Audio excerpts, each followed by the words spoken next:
some of the preliminary concepts and alternatives we've come up with and get some feedback so we can know where we should be going as far as developing some kind of a draft concept for the entire corridor. And I'll start out actually by passing around copies too, because it gets a little bit hard to read from that distance. Well, we have two things out here. First of all, we did a market analysis, looked at the region, what's going on here, and two things I generally look at in trying to determine what the market area for a community or location would be is where's the competition, primarily grocery and general merchandise. And of course, grocery, most of the communities around Evansville have a comparable or larger grocery. And then when you look at the general merchandise competition, you have Monroe down here, which is a fairly strong competitor in the southwest area. Stoughton somewhat, and certainly Madison has the bulk of the retail. People already are commuting to Madison and the Madison area to work. We documented that pretty well. And a lot of their shopping is being done in Madison as well. And the third location, of course, is Janesville, which has a lesser concentration of retail than Madison, but certainly much stronger than Evansville. What that does is it effectively draws the ring around the city. And in here is where you're going to be drawing the people who are coming into Evansville to shop. And the main anchors are coming in to shop at, of course, Piggly Wiggly, the hardware store, the Family Dollar, and services like banks, medical offices, things like that would be the kinds of things that would be served by this territory that we've shown here. When you look at it, there's that should actually be 10,167 residents in the trade area, and $236 million in spending potential. Of course, we think a lot of that, a very substantial amount of that, is actually going outside of the community and being spent somewhere, primarily Madison and Janesville. When you look at the kinds of businesses that are typically supported by a population of about 10 or 11,000, these are listed over here, and they'll be included in the report. They might even be hard to read in that document that you have there. But things like restaurants, drinking places, insurance agents, doctor's office, dentist's office, auto repair, hotels, other things that generally would be supported by that sort of population. That's what we think the primary target is when we're designing this corridor here. This is the kind of activity we're going to be looking at, not the large boxes, nothing on the scale of a Walmart, or for that matter, very little even in the same scale as the grocery store or Family Dollar, because those kinds of uses are already in the community, and you're not going to see another one coming in competing with that, at least not for a good long time. That is one of the things that we are aware of, is the growth of the community, and as growth occurs, some more of these opportunities should open up. But looking at the corridor itself, we did a little bit of a site analysis here, and to the north of the corridor we have this development that's outside of the city, and that does impact the corridor, because what happens out there that's not under your control is really the gateway to the area that is under your control. And so if that character is not particularly attractive and you're trying to create an attractive corridor, you have to contend with that. So that might require a little bit of intergovernmental cooperation, might require a various number of kinds of approaches to dealing with that situation. You come into the city limits here, and that might be a location where we want to think about doing something to signify that you are coming into the city. You have this industrial area over here, and really there's a mix of uses, but this industrial area does stand out as being something that is a different character than the majority of the district. You have the intersection here with Madison Street. We think that's a particularly important location, not just because Madison Street is how a lot of people are commuting in and out of the community and going up to Union Street rather than coming over to the intersection with Main here. But the park here, Leonard Park, Lake Leota, is a tremendous asset. We think that has a very strong visual appeal, as well as also the activity that goes on there, whether it's the fact that there's the pool there in summer, the Little League games, other things that may be going on at the park, really create an anchor for the whole district here. And the people who are visiting the park are likely also to be the customers who would patronize businesses that are here. So we think that creating that connection, that linkage between Union Street and Leonard Park is going to be a significant recommendation. Allen Creek itself runs along here and is something of an asset. You have a trail system that was a WPA era project along through the park, and over here the creek is largely ignored. And perhaps there's some opportunity with a path system as recommended in the comprehensive plan to create a little bit more of an attraction and also provide some more of a pedestrian bicycle linkage between the downtown area and this intersection area. Couple locations where we identified that future development in this area is probably going to need to take some access to Union Street. One of those would be right around Madison. This would be a good location to bring in a new street and try and connect off to the east. The other one is down in this area, just south of where the wetland is, or actually this ditch comes through, the wetland is up here. And then when we get a little bit further down, we come to the intersection here. There's a very good opportunity for some redevelopment. A lot of this land has already been cleared.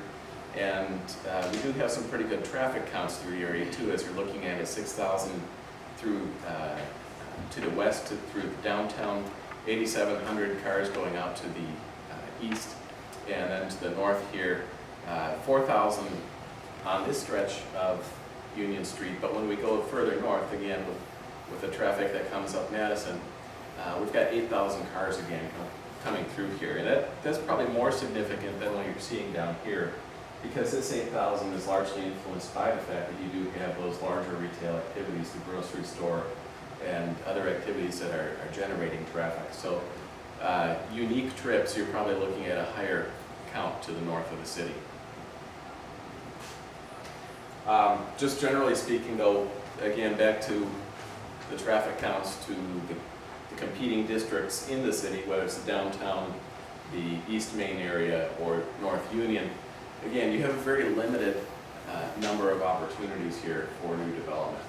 And so one of the things that the city will have to strategize a little bit regarding is, where does it want that development to occur?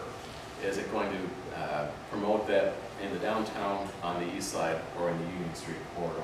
That is a very significant consideration for you, because you're not going to have a lot of opportunities, and where you direct it is where it's going to end up going. Mike, Yes. could I just clarify that I'm understanding the columns of the numbers correctly? That Yeah, I'm sorry. When I imported this graphic, it changed some of the formatting on me, so I ended up covering up some of what was there originally. In the first column is number of people. So it's basically the population count, the average number of persons per that type of business. okay. And the second would be based on your trade area of 10,167. How many of those kinds of businesses would you expect to find? So, for instance, gas stations with convenience stores, you'd expect to find about 5 in the community, or in the trade area, I should say. The second drawing I want to pass out here, talk to, is a set of concepts. These are very broad, and we could draw up any number of different versions of this. Basically what we're talking about is a transitioning from the downtown kind of commercial area out to more a highway commercial area. And where we draw these lines is part of what we're going to talk about tonight. Where should we be creating these breaks between different character of development? The second issue is more related to a couple of the areas a little bit off the street. The first one is this industrial area. And one option we show here is the thought that perhaps this could be expanded. Another one, pretty much its existing configuration. Then we look at the area down here, where here we're suggesting, maybe there's an opportunity to take some commercial off of the highway, and if it doesn't need the same kind of visibility, do a little bit of a mixed development here, where you might have commercial, whether that's office or other kinds of activities that may be more in character with residential, and do some mixed use in that area. Not vertical mixed use, but side-by-side mixed use. Versus over here, simply treating it more like commercial and then residential as we move further out. We wanted to give you a couple ideas too of what you might look at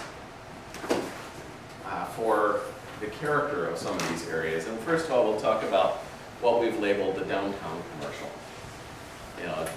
This is the area that is on the fringe of the current downtown. There are a couple buildings in there that are really a downtown character, whether it's the depot. I think the other one is a sign shop, if I'm right. Don't quite recall. But we wanted to look at how could that area potentially redevelop? What kind of character could it have? In the first case, we said, okay, let's assume that we're going to continue that downtown character that you already have. The building set up close to the street. Maybe it's one, maybe it's 2 stories, but very typical of what you would have seen built in the downtown previously. I'm giving you a few examples of that here. That shows exactly that. The on-street parking, the building up close to the street. In this case, we did provide parking, but we took that parking off to the side and to the back of the building. This is about 5,000 square feet that we're showing here, by the way. That was pretty much a standard figure we used to stay consistent throughout and let people understand that the same size building would fit onto the site in a different way. So that's one example. The other thought we had is on the other side of the downtown, you've got that wonderful historic district and those big older homes.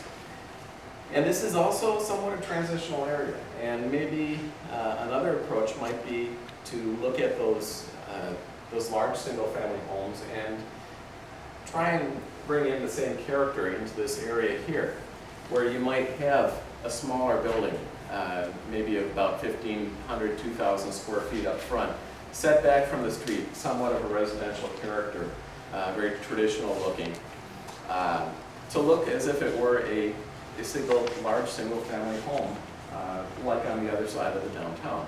And then another building could be located behind that, so you'd still end up with about 5,000 square feet, still end up with all the parking off on the side or behind the buildings, but a much different character to it as opposed to downtown look or the traditional residential neighborhood look.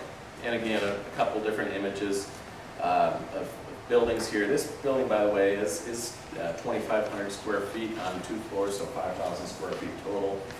An example here with a bank that actually has a drive-through in it as well.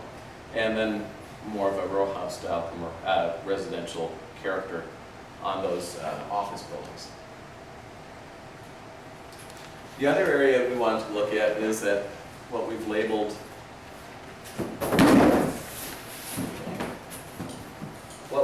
the transitional and the highway commercial. So these areas in here and the highway commercial up here. And since there's a little bit of an overlap, what we did is put one board together with 3 different ideas. And the first one, again, is very similar to that downtown commercial. It's the pedestrian model that we here talked about quite a bit in planning now with, again, a building close to the street, close to the sidewalk, a front door facing out onto the street, parking located behind the building. So 2 5,000 square foot buildings shown on this lot here. Again, very much that pedestrian kind of development. On the opposite end of that is what you would have seen built for many years now. Much more the suburban model, that's what we've called this, where a 10,000 square foot building instead of 2 5s that's put on the site with the parking located in front and up along the highway. A lot less pedestrian, but certainly more auto friendly.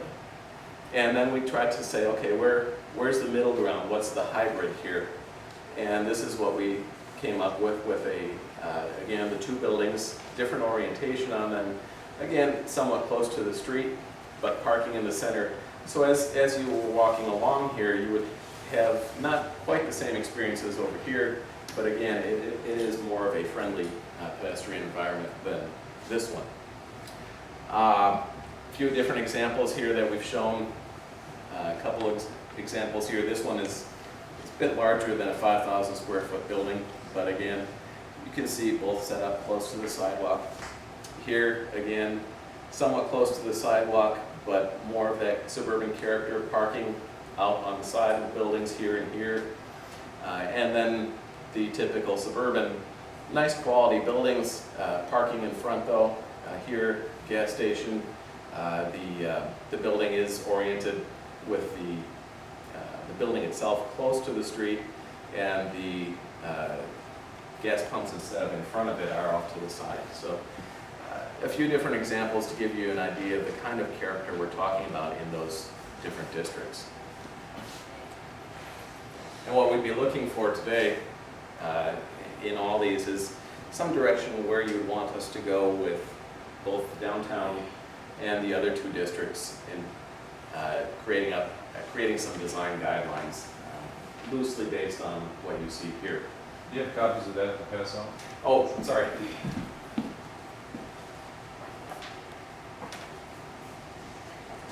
I'll pass out the next one right away too. Next, in it, also addressing the design issues, would be a question of what kinds of materials you would want to see used on the buildings. And what we tried to do here is give you a lot of different examples of things that you might expect to find on buildings in this community or other communities around here, ranging from the brick and stone, concrete, to block, the IFAS or drive-it kind of materials, metal, different kinds of metal, in fact, tile, which has lately been something architects are wanting to put on buildings, the different kinds of glass you might have, whether it's the display glass or reflective glass. These are all things that are generally covered in design guidelines, and we want to talk a little bit about, as you look over the materials that are on this board, are there things that jump out that you would actually really want to have, things that you might not want to have, or things that you might want to have under certain conditions. Perhaps it's limited to a certain area on the building or a certain percentage of the building. And then finally, we wanted to go into detail on a couple more areas just to give you a little bit of an idea of where we might go with some of these in the next iteration of the plan as we develop more detail. Over here you see that idea that we talked about of taking the commercial activity off of Union Street and allowing it to come back into the neighborhood here where you might have some offices or other kinds of uses along with residential. The residential maybe taking advantage of the woods that are behind here. And then just a kind of a schematic drawing of that intersection of Highway 14 and Madison Street with a enhanced entry to the whole park area, some perhaps a stone wall that echoes the limestone that is in the buildings from the WPA era, the trail coming through here, the just generally dressing up this entrance, bringing in a sense that park out to the street here. With that, probably we ought to, I'll ask if there are any questions generally, and then we can maybe start talking about some of the concepts that you would like to see. We can start with land use or with the design for the different districts. Any general questions anybody has? You don't mention at all the railroad. We have looked at the railroad. You had or haven't? We have. Yeah. We have an interesting situation actually with the railroad. I'm sure is not a surprise to anybody here, but the path that is shown in the comprehensive plan is a great idea, but logistically it's going to be difficult. We toyed with which side would you want this on. Ideally, you'd want it on the side with all the commercial activity.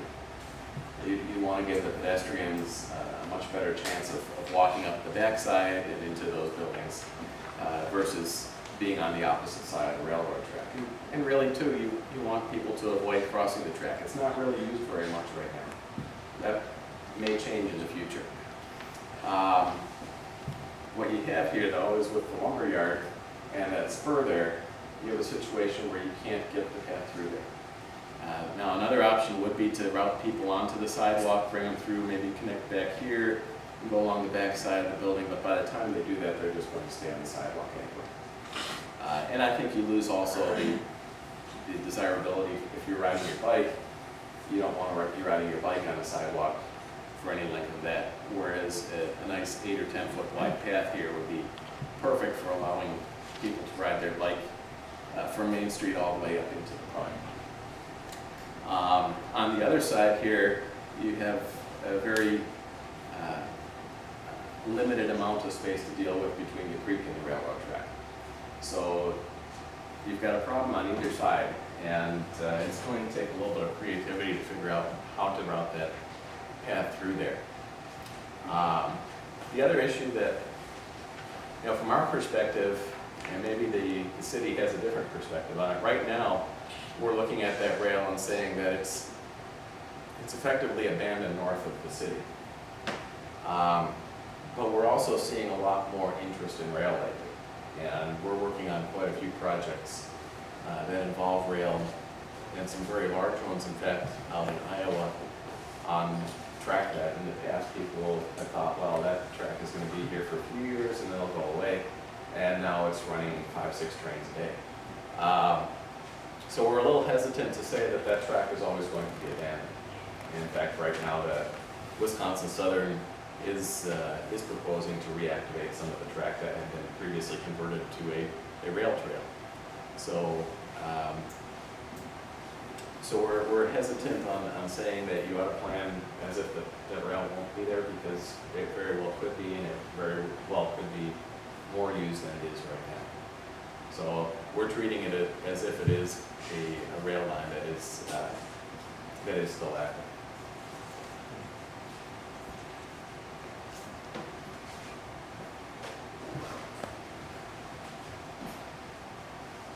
Other questions?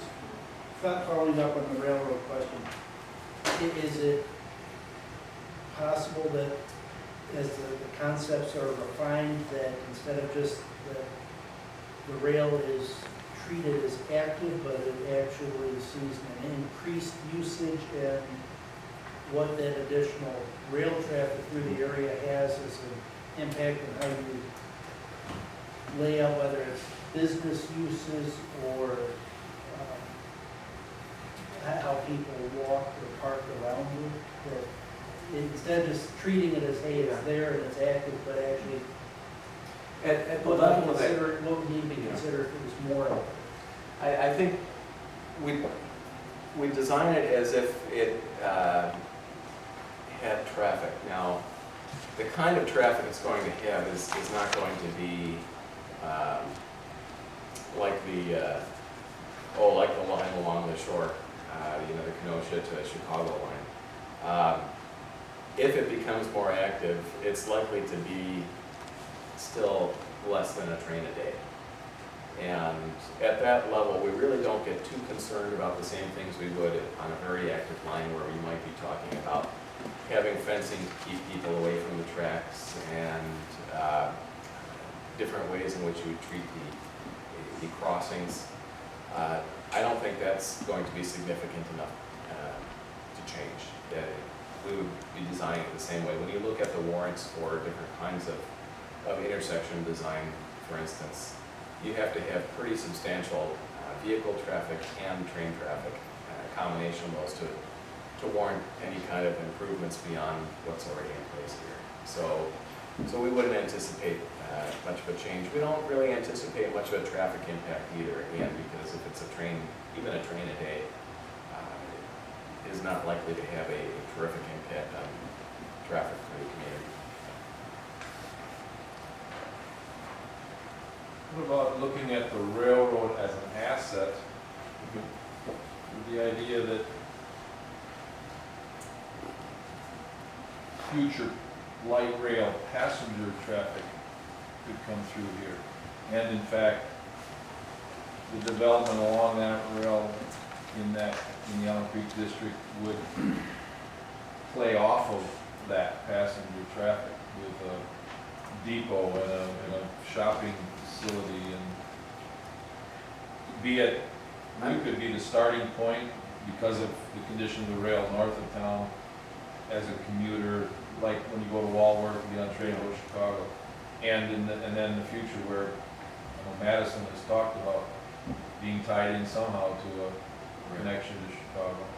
Yeah, I'm not aware of any study that has looked at any kind of passenger rail through this area. And I would suspect that the population density here wouldn't support it. We're doing planning right now in McFarland, and in looking at the opportunity for rail there, even City of Madison and Dane County have said that it's not something that they see as feasible. That they are instead looking at bus rapid transit on the Highway 51 corridor. And would there at some point maybe be a connection between Janesville and Madison? A possibility, but I doubt right now that there's enough travel again to warrant rail service, passenger rail service for that. And it would take quite a bit to create that kind of a demand. So I guess I would say I'm highly doubtful that it would ever happen. Tony, I attended the Dane County Regional Transit meeting a couple of weeks ago, and the price tag for light rail from Middleton to, to Sun Prairie, $250 million. And that was just going through the isthmus and taking, the really heavy traffic through downtown Madison. So the costs, a great idea, but the costs are just enormous. That was the cost to develop that line? There's a rail corridor there already, but it's a $250 million project for just from Middleton to Sun Prairie. I guess my thought there is to go through a total metropolitan area as opposed to across the countryside. But I understand it's take quite a change in our total way the public looks at travel. Well, maybe heading that way.